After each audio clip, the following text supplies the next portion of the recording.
ನಮಸ್ಕಾರ ಸ್ನೇಹಿತರೆ. ಆಂಧ್ರದಲ್ಲಿ ವಕ್ಫ್ ಬೋರ್ಡ್ ರದ್ದಾಗಿ ಬಿಡುತ್ತಾ? ಮೋದಿ ಅವರಿಗಿಂತ ಸ್ಪೀಡ್ ಆಗಿ ಪವನ್ ಕಲ್ಯಾಣ್ ಮತ್ತು ಚಂದ್ರಬಾಬು ನಾಯ್ಡು ಅವರು ಆಂಧ್ರದಲ್ಲಿ ವಕ್ಫ್ ವಿರುದ್ಧ ಸರ್ಜಿಕಲ್ ಸ್ಟ್ರೈಕ್ ಮಾಡಿಬಿಟ್ರ. ಆಂಧ್ರದಲ್ಲಿ ಈಗ ವಕ್ಫ್ ಬೋರ್ಡ್ ರದ್ದಾಗಿರೋದ್ರಿಂದ ವಕ್ಫ್ ಆಸ್ತಿ ಕತೆ ಏನಾಗುತ್ತೆ ಆಂಧ್ರದಲ್ಲಿ?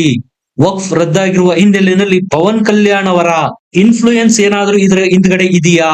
ಇದ್ರೆ ಹೇಗೆ? ಕಂಡ ಜಾಗಕ್ಕೆ ಬೇಲಿ ಹಾಕುವ ವಕ್ಫ್ನ ದೌರ್ಜನ್ಯ ದಬ್ಬಾಳಿಕೆ ಉತ್ತರ ಪ್ರದೇಶದಲ್ಲಿ ನಡೆಯೋದಿಲ್ಲ.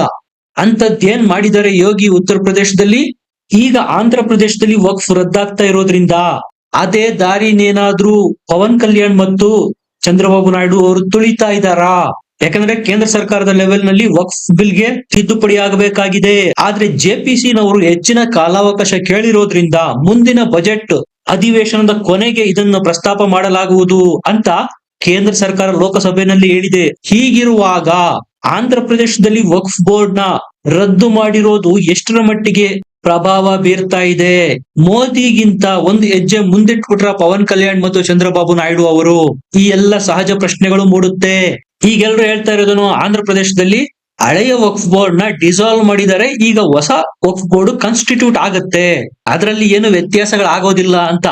ಆದ್ರೆ ನಾನ್ ಹೇಳೋದು ಕೊಟ್ಟಿರೋದು ಇಲ್ಲೇ ಡಿಫ್ರೆನ್ಸ್ ಆಗೋದು ಅಂತ. ಅದು ಹೇಗೆ? ಇದ್ರ ಹಿಂದ್ಗಡೆ ಇರ್ತಕ್ಕಂಥ ಮಾಸ್ಟರ್ ಸ್ಟ್ರೋಕ್ ಏನು ಅದನ್ನೇ ನಾನಿಲ್ಲಿ ಕಂಪ್ಲೀಟ್ ಆಗಿ ಹೇಳ್ತೀನಿ. ನಾನ್ ಯಾಕೆ ಯೋಗಿ ಆದಿನ ಆಂಧ್ರ ಪ್ರದೇಶದ ಸರ್ಕಾರ ತುಳಿತಾ ಇದೆ ಅಂತ ಹೇಳಿದೆ ಅಂದ್ರೆ ವಿತ್ ಎಕ್ಸಾಂಪಲ್ ಎಕ್ಸ್ಪ್ಲೈನ್ ಮಾಡ್ತೀನಿ ನಿಮ್ಗೆ.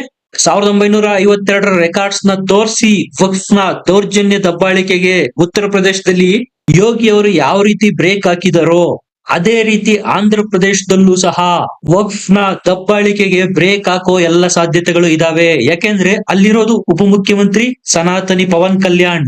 ಈಗ ಸಾಕಷ್ಟು ಜನ ಹೇಳ್ತಾ ಇರೋದೇನು, ಹಳೆಯ ವಕ್ಫ್ ಬೋರ್ಡ್ ನ ರದ್ದು ಮಾಡಿದರೆ ಹೊಸ ವಕ್ಫ್ ಬೋರ್ಡ್ ಅಸ್ತಿತ್ವಕ್ಕೆ ಬರುತ್ತೆ, ಅದರಲ್ಲಿ ಏನು ವ್ಯತ್ಯಾಸ ಅಂತ. ಇಲ್ಲೇ ಇರೋದು ವ್ಯತ್ಯಾಸ.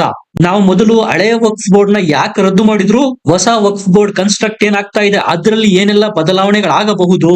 ಯಾಕೆಂದ್ರೆ ವಕ್ಫ್ ಬೋರ್ಡ್ ಮೇಲೆ ಸರ್ಕಾರದ ಆಧಿಪತ್ಯ ಇರುತ್ತೆ, ಸರ್ಕಾರದ ಅಂಡರ್ ನಲ್ಲೇ ಬರೋದು.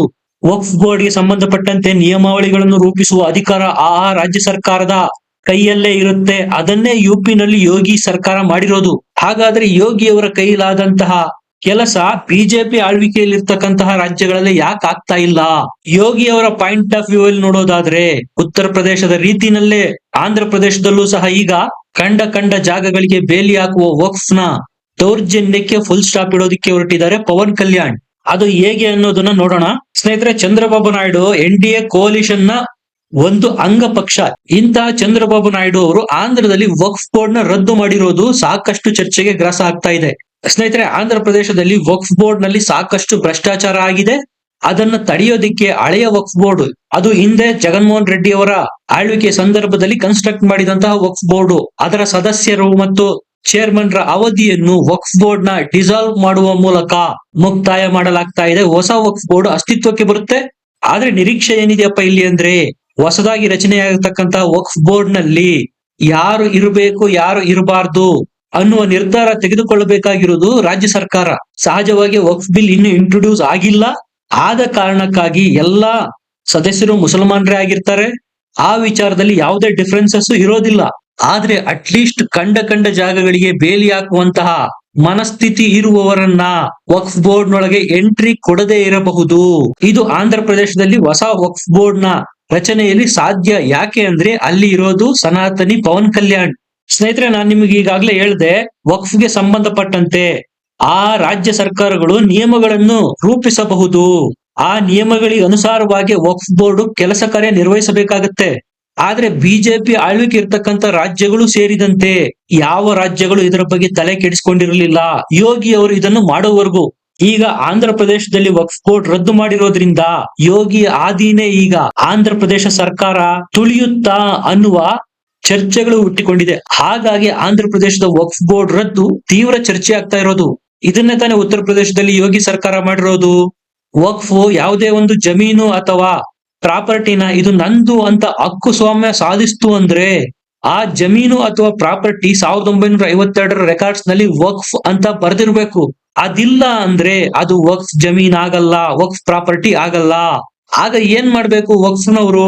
ಅದಕ್ಕೆ ಸೂಕ್ತ ದಾಖಲೆಗಳನ್ನು ಒದಗಿಸಬೇಕು, ರೆಕಾರ್ಡ್ಸ್ ನ ತೋರಿಸ್ಬೇಕು. ಈ ನಿಯಮ ಮಾಡಿರೋದು ಯೋಗಿ. ಈ ನಿಯಮ ಎಷ್ಟು ಎಫೆಕ್ಟಿವ್ ಆಗಿದೆಯಪ್ಪ ಅಂದ್ರೆ ಕಂಡ ಜಾಗಗಳಿಗೆ ವಕ್ಫ್ನವರು ಬೇಲಿ ಆಗ್ತಾರಲ್ಲ, ಹಾಗೆ ಮಾಡೋದಕ್ಕೆ ಆಗೋದಿಲ್ಲ.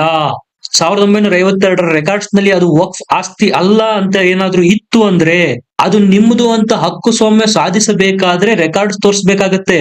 ಇಂಥ ನಿಯಮವನ್ನು ರೂಪಿಸುವ ಅಧಿಕಾರ ರಾಜ್ಯ ಸರ್ಕಾರಗಳಿಗೆ ಇದೆ. ಅದನ್ನೇ ಯೋಗಿ ಸರ್ಕಾರ ಯುಪಿ ವಿಧಾನಸಭೆಯಲ್ಲಿ ಬಿಲ್ ಪಾಸ್ ಮಾಡುವ ಮೂಲಕ ಮಾಡಿ ತೋರಿಸಿತ್ತು. ಈಗ ಆಂಧ್ರ ಪ್ರದೇಶದಲ್ಲಿ ಹಳೆಯ ವಕ್ಫ್ ಬೋರ್ಡ್ ಡಿಸಾಲ್ವ್ ಆಗಿರೋದ್ರಿಂದ ಎಲ್ಲೋ ಒಂದು ಕಡೆ ರೇ ಆಫ್ ಮನೆ ಮಾಡಿದೆ.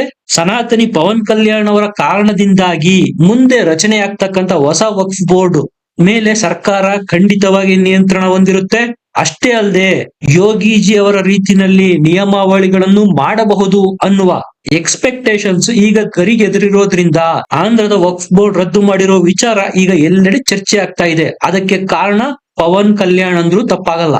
ಸ್ನೇಹಿತರೆ, ಈಗಾಗಲೇ ವಕ್ಫ್ ಬಿಲ್ ತುಂಬಾ ಡಿಲೇ ಆಗಿದೆ, ಮತ್ತೆ ಅದನ್ನ ಮುಂದೂಡಿದರೆ. ಈಗಾಗಲೇ ದೇಶಾದ್ಯಂತ ವಕ್ಫ್ ವಿರುದ್ಧ ತೀವ್ರವಾಗಿದೆ ಹೋರಾಟಗಳು.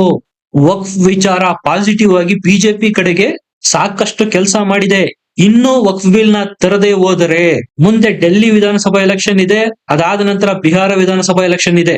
ವಕ್ಫ್ ಬಿಲ್ ನ ಪಾಸ್ ಮಾಡಿದ್ರೆ ಈ ಎರಡು ವಿಧಾನಸಭಾ ಎಲೆಕ್ಷನ್ ನ ಬಿಜೆಪಿ ಅವರು ಸುಲಭವಾಗಿ ಎದುರಿಸಬಹುದು. ಆದ್ರೆ ಈಗಿನ ಪರಿಸ್ಥಿತಿನಲ್ಲಿ ಅದು ಪಾಸ್ ಆಗೋದು ವಿಳಂಬ ಆಗ್ತಾನೆ ಹೋಗ್ತಾ ಇದೆ. ವಕ್ಫ್ ಬೋರ್ಡ್ ಗೆ ಸದಸ್ಯರನ್ನು ನೇಮಕ ಮಾಡುವ ಅಧಿಕಾರ ಸಹ ರಾಜ್ಯ ಸರ್ಕಾರದ ಅಂಡರ್ನಲ್ಲೇ ಇರುತ್ತೆ. ಅದಕ್ಕೆ ನಿಯಮಾವಳಿಗಳನ್ನು ಸಹ ರೂಪಿಸಬಹುದು. ಆದ್ರೆ ಇದ್ಯಾವುದನ್ನು ಸರ್ಕಾರ ಸರಿಯಾಗಿ ಮಾಡೋದಿಲ್ಲ. ಯಾಕೆ? ಉತ್ತರ ಪ್ರದೇಶದಲ್ಲಿ ವಾರಣಾಸಿನಲ್ಲಿರ್ತಕ್ಕಂಥ ಉದಯ ಪ್ರತಾಪ್ ಕಾಲೇಜು ವಕ್ಫ್ ಬೋರ್ಡ್ ಆಸ್ತಿ ಮೇಲೆ ನಿರ್ಮಾಣ ಆಗಿದೆ ಅಂತೇಳಿ ವಕ್ಫ್ನವರು ದಾವೆ ಹೂಡ್ತಾರೆ. ಉದಯ ಪ್ರತಾಪ್ ಕಾಲೇಜು ಎಸ್ಟಾಬ್ಲಿಷ್ ಆಗಿರೋದು ಯಾವಾಗ? 1909ನೇ ಇಸ್ವಿಯಲ್ಲಿ. ನೀವೇ ಯೋಚನೆ ಮಾಡಿ, ಸೆಂಟ್ರಲ್ ಸುನ್ನಿ ವಕ್ಫ್ ಬೋರ್ಡ್ ನವರು ಉದಯ ಪ್ರತಾಪ್ ಕಾಲೇಜು ವಕ್ಫ್ ಆಸ್ತಿ ಮೇಲೆ ನಿರ್ಮಾಣ ಆಗಿದೆ ಅಂತೇಳಿ ತಮ್ಮ ರಿಜಿಸ್ಟರ್ ನಲ್ಲಿ ಬರೀತಾರೆ. ಇದು ಸರ್ಕಾರದ ಗಮನಕ್ಕೆ ಬರೋದಿಲ್ವಾ ಅಂತ ನೀವು ಕೇಳಬಹುದು. ಸೆಂಟ್ರಲ್ ಸುನ್ನಿ ವಕ್ಫ್ ಬೋರ್ಡ್ ನ ನಿಯುಕ್ತಿ ಮಾಡಿರೋದು ಯಾರು? ರಾಜ್ಯ ಸರ್ಕಾರ. ಯೋಗಿ ಸರ್ಕಾರ ಇರ್ತಕ್ಕಂಥ ಉತ್ತರ ಪ್ರದೇಶದಲ್ಲೇ ಸೆಂಟ್ರಲ್ ಸುನ್ನಿ ವಕ್ಫ್ ಬೋರ್ಡ್ ಉದಯ ಪ್ರತಾಪ್ ಕಾಲೇಜು ವಕ್ಫ್ ಆಸ್ತಿ ಮೇಲಿದೆ ಅಂತ ರಿಜಿಸ್ಟರ್ ನಲ್ಲಿ ಬರೆಯುತ್ತೆ ಅಂದ್ರೆ ನಿಯಮಗಳನ್ನು ರೂಪಿಸುವ ಮತ್ತು ಕಾನೂನನ್ನು ಮಾಡುವ ಜರೂರತ್ತು ಎಷ್ಟಿದೆ ಅಂತ ಇದರಲ್ಲೇ ಗೊತ್ತಾಗುತ್ತೆ. ಉತ್ತರ ಪ್ರದೇಶದಲ್ಲಿ ಈಗ ಸದ್ಯಕ್ಕೆ ಯೋಗಿಜಿ ಅವರ ಆಡಳಿತ ಇದೆ. ಅಲ್ಲಿ ಯೋಗಿ ಅವರು ಇಂಥವಕ್ಕೆಲ್ಲ ಉತ್ತರ ಕೊಡ್ತಾರೆ. ಅದರ ಬಗ್ಗೆ ಎರಡು ಮಾತಿಲ್ಲ. ಯೋಗಿ ಅವರು ಉತ್ತರ ಪ್ರದೇಶದ ವಕ್ಫ್ ಬೋರ್ಡ್ಗೆ ನಿಯಮಾವಳಿಗಳನ್ನು ರೂಪಿಸಿ ಹದ್ದುಬಸ್ತಿನಲ್ಲಿ ಇಡ್ತಾರೆ ಅಂದ್ರೆ ಬೇರೆ ರಾಜ್ಯಗಳಿಗೆ ಯಾಕೆ ಸಾಧ್ಯ ಇಲ್ಲ? ಇಲ್ಲಿ ತಾತ್ಪರ್ಯ ಇಷ್ಟೇ, ಕೇವಲ ಚಂದ್ರಬಾಬು ನಾಯ್ಡು ಅವರು ಆಂಧ್ರದಲ್ಲಿ ಆಳ್ವಿಕೆಯಲ್ಲಿ ಇದ್ದಿದ್ರೆ ನಾವು ಏನು ಎಕ್ಸ್ಪೆಕ್ಟ್ ಮಾಡೋದಕ್ಕೆ ಸಾಧ್ಯ ಇರ್ತಿರ್ಲಿಲ್ಲ ಹೊಸ ವಕ್ಫ್ ಬೋರ್ಡ್ ನಲ್ಲಿ. ಆದ್ರೆ ಸನಾತನಿ ಪವನ್ ಕಲ್ಯಾಣ್ ಅವರು ಇರೋದ್ರಿಂದ ಹೊಸದಾಗಿ ಕನ್ಸ್ಟ್ರಕ್ಟ್ ಆಗ್ತಾ ಇರ್ತಕ್ಕಂಥ ವಕ್ಫ್ ಬೋರ್ಡ್ ಸರ್ಕಾರದ ನೇರ ಅಬ್ಸರ್ವೇಷನ್ ಅಲ್ಲಿ ಇರುತ್ತೆ ಮತ್ತು ವಕ್ಫ್ ಬೋರ್ಡ್ಗೆ ನಿಯಮಾವಳಿಗಳನ್ನು ರೂಪಿಸುವ ಮೂಲಕ ಕಂಡ ಆಸ್ತಿಗೆ ಬೇಲಿ ಹಾಕುವುದನ್ನು ಸಹ ತಪ್ಪಿಸಬಹುದು. ಈ ನಿರೀಕ್ಷೆ ಯಾಕೆ ಬರುತ್ತಪ್ಪ ಅಂದ್ರೆ ಪವನ್ ಕಲ್ಯಾಣ್ ಇರೋದ್ರಿಂದ. ಇಲ್ಲಿ ವಿಚಾರ ಸ್ಪಷ್ಟವಾಗಿದೆ. ರಾಜ್ಯ ಸರ್ಕಾರಗಳು ಹೆಚ್ಚಿನದೇನೋ ಮಾಡೋದು ಬೇಕೇ ಇಲ್ಲ. ರಾಜಸ್ಥಾನ್ ಸರ್ಕಾರ ಮತ್ತು ಜಿಂದಲ್ ಪ್ರಕರಣದಲ್ಲಿ ಸುಪ್ರೀಂ ಕೋರ್ಟ್ ತೀರ್ಪು ಕೊಟ್ಟಾಗಿದೆ. 2021 ಪ್ರಕರಣ ಇದು. ಅಲ್ಲಿ ಧಾರ್ಮಿಕ ಆಚರಣೆ ನಡೆದಿತ್ತು ಅನ್ನೋದಕ್ಕೆ ಯಾವುದೇ ಪ್ರೂಫ್ ಕೊಡೋದಕ್ಕೆ ಸಾಧ್ಯ ಇಲ್ಲ ಅಂದ ಮೇಲೆ ಅದು ವಕ್ಫ್ ಆಸ್ತಿ ಆಗಲ್ಲ. ಇದು ಸುಪ್ರೀಂ ಕೋರ್ಟ್ ಹೇಳಿರೋದು. ಸುಪ್ರೀಂ ಕೋರ್ಟ್ ಹೇಳಿರ್ತಕ್ಕಂಥ ಈ ಆದೇಶನ ಇಟ್ಕೊಂಡು ನಿಯಮಾವಳಿಗಳನ್ನು ರೂಪಿಸಬಹುದಲ್ಲ ರಾಜ್ಯ ಸರ್ಕಾರಗಳು? ಅದನ್ನ ಯಾಕೆ ಮಾಡ್ತಾ ಇಲ್ಲ ಅನ್ನೋದೇ $1 ಮಿಲಿಯನ್ ಪ್ರಶ್ನೆ. ಸ್ನೇಹಿತರೆ, ವಕ್ಫ್ಗೆ ಸಂಬಂಧಪಟ್ಟಂತೆ ಯೋಗಿ ಅವರ ಮಾಡಲ್ ಇದೆಯಲ್ಲ, ಅದನ್ನ ಎಲ್ಲ ರಾಜ್ಯ ಸರ್ಕಾರಗಳು ಅನುಸರಿಸಿದ್ರೆ ಒಳ್ಳೇದು. ಯಾಕಂದ್ರೆ ಯೋಗಿ ಅವರು ಕೇಳೋದೇನು, 1952 ರೆಕಾರ್ಡ್ ನಲ್ಲಿ ಇದೆಯಾ ವಕ್ಫ್ ಅಂತ?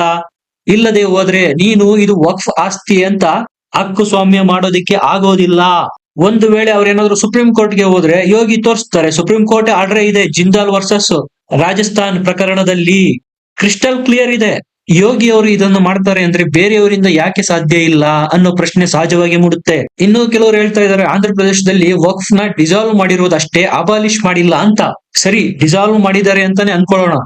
ಹಿಂದೆ ಏನು ಕೂತಿದ್ರು ಪೂರ್ವಗ್ರಹ ಪೀಡಿತರಾಗಿ ಕಂಡ ಆಸ್ತಿಗೆಲ್ಲ ನಮ್ದು ಅಂತ ಬೇಲಿ ಹಾಕೊಂಡು ಅಂತಹ ಸದಸ್ಯರನ್ನು ಈಗ ಡಿಸಾಲ್ವ್ ಮಾಡ್ತಾ ಇರೋದು. ಅಟ್ಲೀಸ್ಟ್ ಹೊಸದಾಗಿ ಆಯ್ಕೆ ಆಗ್ತಕ್ಕಂಥ ಸದಸ್ಯರು ಕಂಡ ಆಸ್ತಿನೆಲ್ಲ ನಮ್ದು ಅನ್ನೋದನ್ನ ನಿಲ್ಲಿಸ್ಲಿ, ಸಾರ್ವಜನಿಕರು ಬಡಬಗ್ಗರ ಆಸ್ತಿ ಬಗ್ಗೆ ಕನಿಕರ ತೋರ್ಲಿ ಅನ್ನೋದೇ ಆಂಧ್ರ ಪ್ರದೇಶ ಈಗ ವಕ್ಫ್ ನ ಡಿಸಾಲ್ವ್ ಮಾಡಿರ್ತಕ್ಕಂಥ ನಿರ್ಧಾರದ ಹಿಂದಿರ್ತಕ್ಕಂಥ ಉದ್ದೇಶ. ನಿಮಗೇನನ್ಸುತ್ತೆ? ಕಮೆಂಟ್ ಮಾಡಿ, ಚಾನೆಲ್ ನ ಸಬ್ಸ್ಕ್ರೈಬ್ ಮಾಡಿ, ಲೈಕ್ ಮಾಡಿ.